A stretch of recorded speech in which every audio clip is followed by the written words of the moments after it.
Millet Marvels, changing the way world eats by Tenali Double Horse.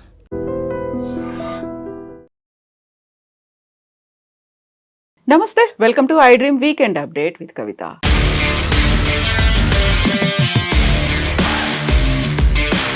Kaleshwaram project KCR సర్కార్ అత్యంత ప్రతిష్టాత్మకంగా చేపట్టిన ప్రాజెక్ట్. అదే స్థాయిలో వివాదాలు, ఆరోపణలు ఇవన్నీ కూడా ముందు నుంచి కనిపిస్తున్నాయి. ఇప్పుడు సరికొత్త చర్చ మొదలైంది. పీసీ ఘోష్ కమిషన్ నివేదిక ఇచ్చిన తర్వాత ఆగస్టు 30 నుంచి అసెంబ్లీ సమావేశాలు జరుగుతున్నటువంటి నేపథ్యంలో ఫస్ట్ చర్చలు, ఆ తర్వాత చర్యలు కూడా ఉంటాయా? యాక్చువల్గా ఎందుకని కాళేశ్వరం ప్రాజెక్టు మీద ఇంత తీవ్ర స్థాయిలో చర్చ మొదలైంది? మనతో పాటుగా ఉన్నారు మన తెలంగాణ ఎడిటర్ దేవులపల్లి అమర్ గారు. సార్ నమస్తే. సార్, అసెంబ్లీ సమావేశాలు అవుతున్నాయి అంటే యూజువల్గానే ఏదో ఒక చర్చ అనేది ఉంటుంది, బిల్లులు ఉంటాయి, తీర్మానాలు ఉంటాయి, ఇవన్నీ అనుకున్నాం. బట్ అసెంబ్లీ సమావేశాలు ఒక కాళేశ్వరం ప్రాజెక్టు మీద జరగబోతున్నాయి అనేటువంటి వాదన. ఒకటి కాళేశ్వరం ప్రాజెక్ట్ మీద మాత్రమే కాదు, బహుశా ఈసారి నేను అనుకోవడం ఈ బీసీ రిజర్వేషన్ సంబంధించిన చర్చ కూడా జరుగుతుంది. ఇతర అంశాలు ఏమైనా ఉంటుండొచ్చు. అయితే తక్కువ టైం, 3 రోజులు మాత్రమే ఉంటుందని అంటున్నారు. అది చెప్పలేం. రేపు బీఏసీ బిజినెస్ అడ్వైజరీ కమిటీ కూర్చొని ఇంకా దాన్ని పొడిగించి ఎక్కువ రోజులు ఏమైనా పెట్టాలనుకుంటే, ఇతర ఇష్యూస్ ఏమైనా మాట్లాడాలనుకుంటే మాట్లాడచ్చు. అసెంబ్లీ అనేది ఇది అత్యున్నత వేదిక. ఇప్పుడు ప్రజాస్వామ్యంలో ప్రజాప్రతినిధులు కూర్చొని చట్టాలు చేసే అత్యున్నత వేదిక, అత్యుత్తమ వేదిక కూడా. అక్కడ తప్పనిసరిగా ప్రజోపయోగమైన విషయాలు మాట్లాడాలి, ప్రజలకు ఉపయోగపడే విధంగా చర్చలు జరగాలి, నిర్ణయాలు కూడా జరగాలి అని అందరం కోరుకుంటాం. అట్లా జరగాల్సినది ఇవాళ పరిస్థితులన్నీ మారిపోయినాయి. చాలా కాలంగా మనం చూస్తున్నాం. చట్టసభలన్నీ కూడా పరస్పర దూషణలు, తర్వాత రాజకీయపరమైన విద్వేషాలని బయట పెట్టుకునే వేదికలుగా, రెచ్చగొట్టుకునే వేదికలుగా మారుతున్నాయి. అట్లా కాకుండా ఉండాలని కోరుకోవాలి మనం. ఇప్పుడు కాళేశ్వరం విషయం మీరు ప్రస్తావించినారు. కాళేశ్వరం ప్రాజెక్టు మనం 2014లో మనకు తెలంగాణ రాష్ట్రం ఏర్పడిన తర్వాత అప్పుడు తొలి ముఖ్యమంత్రి, తెలంగాణ రాష్ట్రానికి తొలి ముఖ్యమంత్రి అయిన చంద్రశేఖరరావు గారి ఆయన అంటారు డ్రీమ్ ప్రాజెక్ట్. అది ఆయన కలగన్న ప్రాజెక్ట్, ఆయన మానసపుత్రిక. ఆయన స్వయంగా దానికి సంబంధించి, ఎందుకంటే అది అంతకుముందు 2004లో రాజశేఖర రెడ్డి గారు ముఖ్యమంత్రి అయిన తర్వాత జలయజ్ఞం అని ఒక ఇది స్టార్ట్ చేసినాడు ఆయన. అంటే ఉమ్మడి ఆంధ్రప్రదేశ్ రాష్ట్రంలో 80కి పైగా నీటిపారుదల ప్రాజెక్టులకు సంబంధించి, పెద్ద చిన్న ప్రాజెక్టులు అన్నిటికి సంబంధించి ఆయన ఒక ఆలోచన చేసినారు. ఆయన ఆలోచన చేసిన దాంట్లో పోలవరం లాంటి పెద్ద ప్రాజెక్టులు కూడా ఉన్నాయి. అట్లాగే తెలంగాణకు వచ్చేసరికి ప్రాణహిత నుంచి చేవేళ్ళ దాకా ఒక నీటిని చేసే ఒక ప్రాజెక్ట్ సంబంధించి ఆయన ఒక ఆలోచన చేసినారు. అది తుమ్మిడిహట్టి దగ్గర నిర్మించాలి బరాజ్ అనేది ఒక ఇది ఉంటే, దాన్ని రాష్ట్రం ఏర్పడిన తర్వాత అది రకరకాల కారణాల వల్ల, ఆయన అర్ధాంతరంగా రాజశేఖర రెడ్డి గారు మరణించడం వల్ల కావచ్చు, ఇతర కారణాల వల్ల ఈ ప్రాజెక్టులన్నీ డిలే అయినవి. రాష్ట్రం వచ్చిన తర్వాత చంద్రశేఖరరావు గారు ముఖ్యమంత్రి అయిన తర్వాత దీన్ని ప్రాణహిత చేవేళ్ళ అనే ప్రాజెక్ట్ని కాళేశ్వరంగా మార్చి, దాన్ని తుమ్మిడిహట్టి దగ్గర నుంచి మేడిగడ్డ దగ్గర తీసుకొచ్చి, మేడిగడ్డ ఇంకొక 2 చోట్లగా అన్నారం, సుందిళ్ళ, ఈ 3 బరాజులు నిర్మించి అంత వేసి చాలా పెద్ద ప్రాజెక్ట్ ఆయన చేసింది. అది మొత్తం తెలంగాణలోని అన్ని ప్రాంతాలకు సాగునీరు, తాగునీరు ఇవ్వడం. ఇప్పుడు మనం ప్రాజెక్టులు ఎందుకు కట్టుకుంటాం? ఇరిగేషన్ కోసం. ముఖ్యంగా తెలంగాణలో చాలా అవసరం. ఎందుకంటే తెలంగాణలో ఎక్కువ భూభాగంలో మనం వ్యవసాయం చూసినాం. గ్రామాల్లో బోరు బావులతో వ్యవసాయం చేసిన ఇవి చూసినాం మనం. వాటి బదులుగా మీరు నీళ్లు కనుక పారించగలిగితే అంతకంటే అద్భుతమైనది ఇంకోటి ఉండదు. మంచి ఆలోచన అది. కానీ ఇక్కడ వచ్చిన సమస్య ఏమిటంటే, కాళేశ్వరం ప్రాజెక్టు పేరు మీద పెద్ద ఎత్తున అవినీతి జరిగింది అని ఒక ఆరోపణ.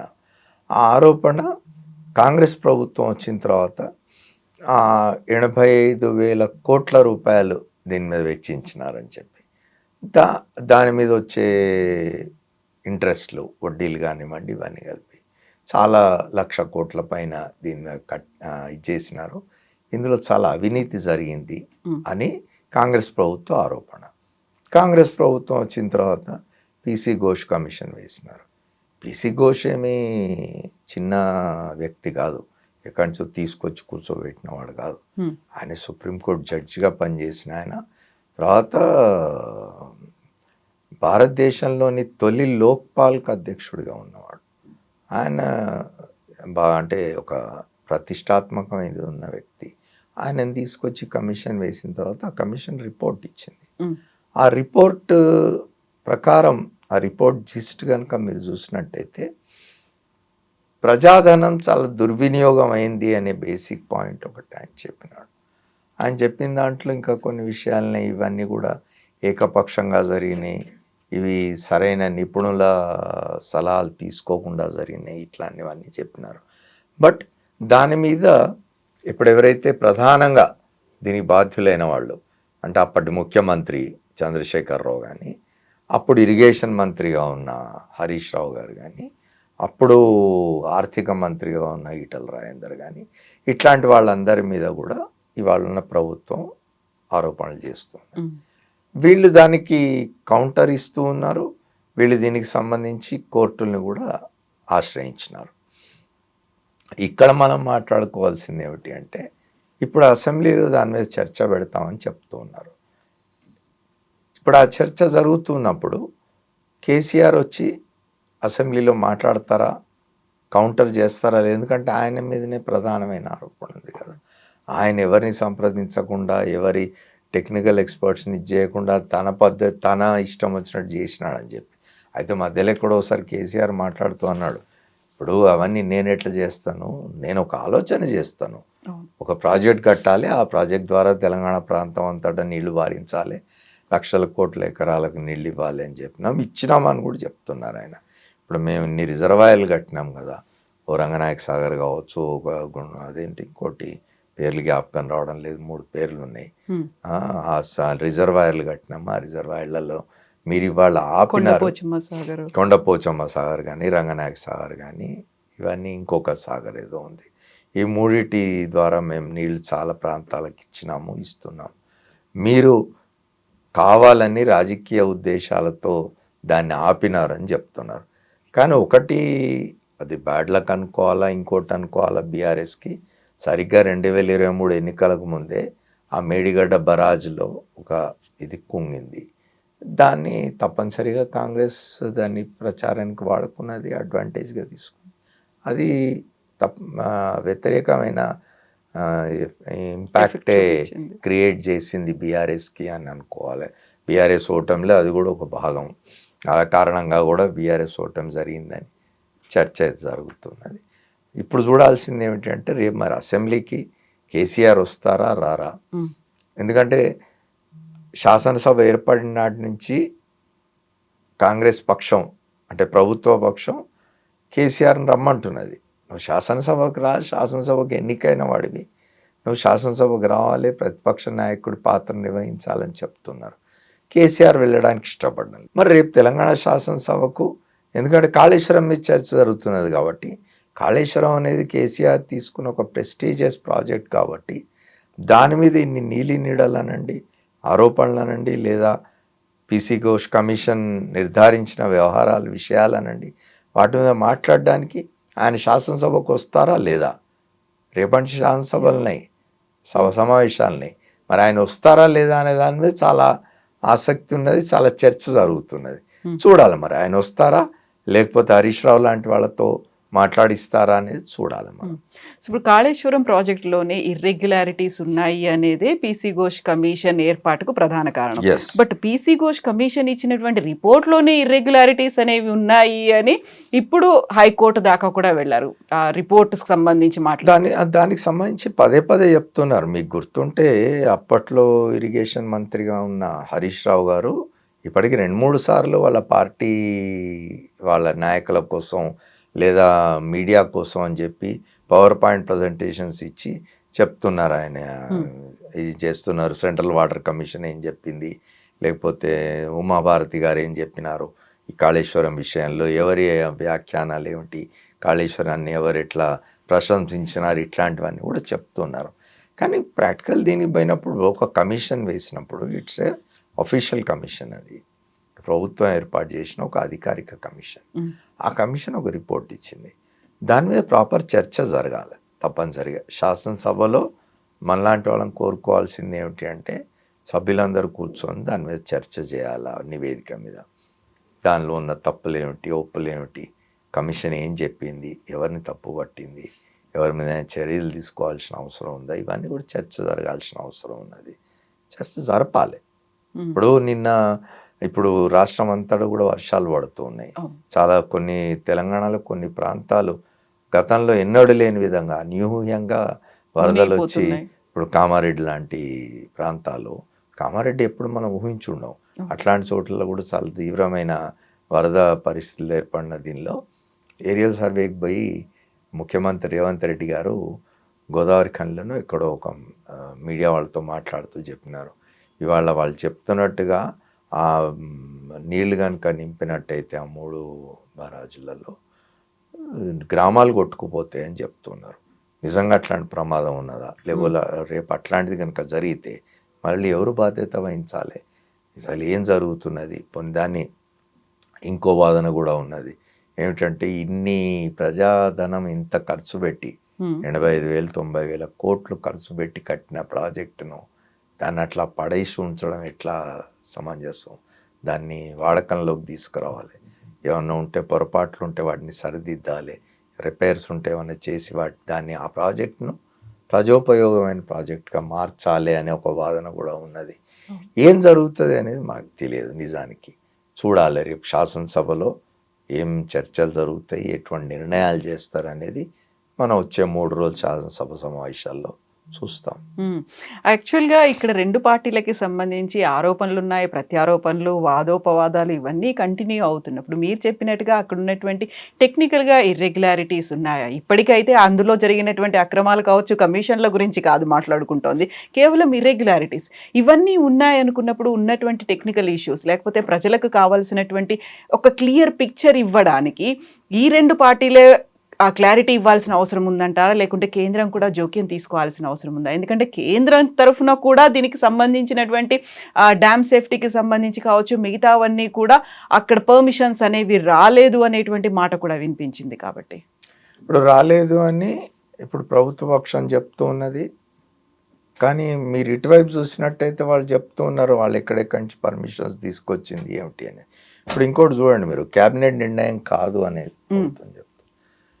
ఇట్స్ కేవలం ఇది ఒక ఇండివిజువల్ డెసిషన్ అని కదా. ఇప్పుడు సోల్ అండ్ ఇండివిజువల్ డెసిషన్ అని కమిషన్ ఇచ్చిన రిపోర్ట్లో చెప్తుంది. ఏం చెప్తుంది అంటే, the Pranahita Chevella project was redesigned and construct the Medigadda, Annaram and Sundilla barrages was a sole and individual decision of the then Chief Minister K. Chandrasekhar Rao without formal cabinet approval. అంటే మంత్రివర్గం యొక్క ఆమోదం లేకుండానే, తీసుకోకుండానే చంద్రశేఖరరావు గారు ముఖ్యమంత్రి హోదాలో వ్యక్తిగతంగా తీసుకున్న నిర్ణయము. దీన్ని చేవెళ్ళ ప్రాణహిత అనే ప్రాజెక్టును మార్చి ఈ 3 బరాజులు కట్టడం కోసం దీన్ని కాళేశ్వరం ప్రాజెక్టుగా పేరు మార్చి తీసుకున్న నిర్ణయం కేవలం చంద్రశేఖరరావు గారి వ్యక్తిగత నిర్ణయము. దీనికి క్యాబినెట్కి సంబంధం లేదు అని చెప్తున్నారు. మరి క్యాబినెట్కి సంబంధం లేదు, ఉన్నదా లేదా అనేది తెలుసాలంటే క్యాబినెట్ మినిట్స్లో ఉండాలి. క్యాబినెట్ సమావేశం జరిగినప్పుడు, మంత్రివర్గ సమావేశం జరిగినప్పుడు తప్పనిసరిగా మంత్రివర్గ సమావేశంలో జరిగిన ప్రొసీడింగ్స్ అన్నిటిని కూడా రికార్డ్ చేస్తారు మినిట్స్లో. అవన్నీ చూస్తే తెలుస్తుంది నిర్ణయం ఎవరు చేసినారు, క్యాబినెట్ అప్రూవల్ ఉందా లేదా. లేకుంటే చంద్రశేఖర్ అంటే ఒకటి రీజనల్ పార్టీస్కి అట్లా ఉండదు కదా.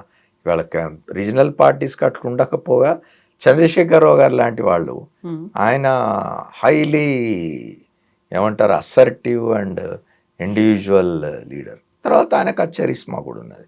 ఎందుకంటే ఒక పెద్ద ఉద్యమం నడిపినాడు ఆయన.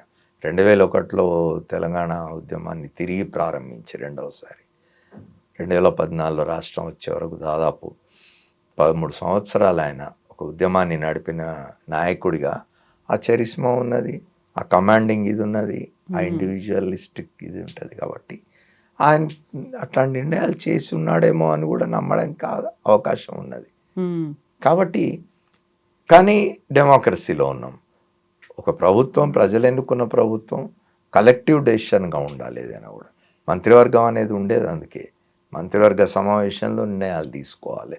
వ్యక్తులుగానే నీ వ్యక్తిగా నీ నిర్ణయాన్ని మంత్రివర్గంలో ఉన్న సభ్యులను ఇన్ఫ్లుయెన్స్ చేయవచ్చు. నీకు ఆలోచన ఉంటుంది ఒక మంచి పని చేయాలని. కాళేశ్వరం ఒక మంచి ప్రాజెక్ట్ అనుకుందాం. కాళేశ్వరం లాంటి ప్రాజెక్టు పెడితే ఇంత ఏదో జరుగుతుంది అని ఆ మంత్రివర్గంలో సభ్యుల్ని ఇన్ఫ్లుయెన్స్ చేసి వాళ్ళతో కలెక్టివ్ నిర్ణయం తీసుకునే విధంగా చేయాలి. అట్లా చేసినారా లేదా? ఇవన్నీ కూడా వస్తాయి, చర్చ జరుగుతుంది, ఇవన్నీ కూడా రికార్డ్స్ బయటకు వస్తాయి.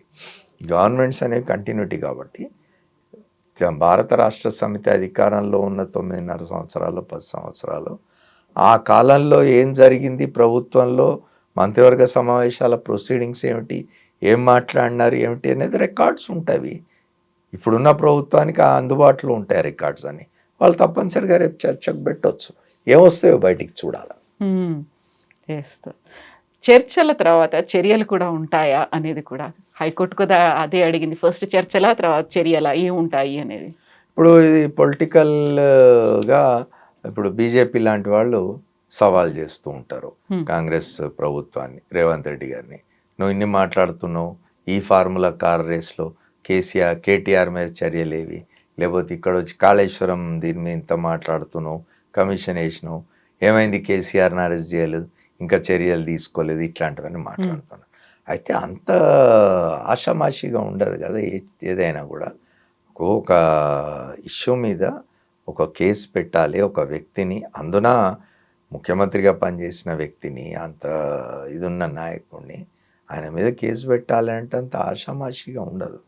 దానికి సంబంధించి కమిషన్ రిపోర్టు, దాని మీద ఆయన బాధ్యత ఎంత ఉంది ఏమిటి, ఇవన్నీ చాలా క్షుణ్ణంగా చూసిన తర్వాత లీగల్ ఒపీనియన్ తీసుకొని లీగల్ ఎక్స్పర్ట్స్ తీసుకున్న తర్వాతనే ప్రభుత్వం ఆ చర్యలు తీసుకుంటుంది. అట్లా ఆషామాషిగా పోయి అరెస్ట్ చేసి లోపల పెట్టడం ఉండదు. Yes, sir. Thank you so much, sir. Thank you. Thank you, sir. And for more videos, Please subscribe to iDream. Please subscribe to iDream. Please subscribe iDreams. And please subscribe to iDream. For more videos, subscribe to iDream. please like, share and subscribe to the channel. Congratulations, iDream. Subscribe to iDream. Subscribe to iDream. So subscribe to iDream Media. iDream ki iDream team andarki huge congratulations. Please subscribe iDream Media. Please subscribe to iDream. Subscribe iDream. Please subscribe to iDream. iDream అంటే నా కళల ఛానల్ను subscribe చేసుకున్న నోరు తిరుగుతలేదు, మీరైతే గంట గుర్తు కొట్టండి. For more such videos, please subscribe to iDream. Subscribe to iDream. Please subscribe to iDream. Please subscribe iDream Media. Please do subscribe to iDream. Please subscribe to iDream Media. For best entertainment and information, please subscribe iDream. And don't forget to subscribe to iDream.